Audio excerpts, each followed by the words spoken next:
तर आता हे चित्र जे आहे या चित्रामध्ये 6 मुली आहेत. 6 मुलींनी गुढी उभी केलेली आहे. गुढी पाडवा असा चित्राचा विषय आहे. तर 6 मुली ज्या आहेत त्या एकमेकींबरोबर गप्पा मारणार आहेत. आता त्यांची काहीतरी गोष्ट असेल, पण तुम्ही जे चित्र काढलं असेल त्या चित्राच्या पेक्षा तुम्हाला काहीतरी त्याच्यावर हे असे 2 छिद्र आहेत एका बाजूला. हे बघा, हे एका बाजूला अशी छिद्र आहे.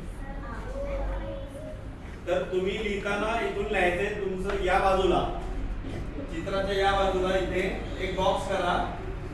इथे तुमचं पूर्ण नाव, तुमची इयत्ता, तुकडी, शाळेचं पूर्ण नाव ते इथे या बॉक्स मध्ये लिहायचं. एक बॉक्स करा इथे, तिथे तुमचं नाव लिहायचं आणि तुम्हाला इथून लिहायला सुरुवात करायची. गोष्ट तुमच्या गोष्टीचं काय नाव असेल असं तुम्ही एक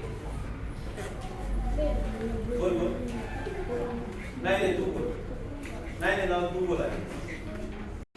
आणि मग आम्ही देतोय त्या पेपरवर तुम्हाला फक्त गोष्ट लिहायची.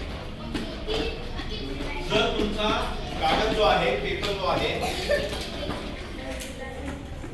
जर एक बाजू लिहून पूर्ण झाली, दुसरी बाजू पण लिहून पूर्ण झाली, आडाकोंड न करता, कारण हा आम्ही जो देतो पेपर आम्हाला हाच पाहिजे, कारण या तुमच्या गोष्टींचे आम्ही फोटो काढणार. पुस्तकात छापायचे ना, त्यासाठी पेपर स्वच्छ पाहिजे, खराब झाला नाही पाहिजे, गड्या नाही पडल्या पाहिजे, त्याच्या सुरळ्या नाही करायच्या, विमान नाही करायचं. आता उद्या परवा जेव्हा परत भेटू त्यावेळेस हे नका सांगू भावाने खाल्ला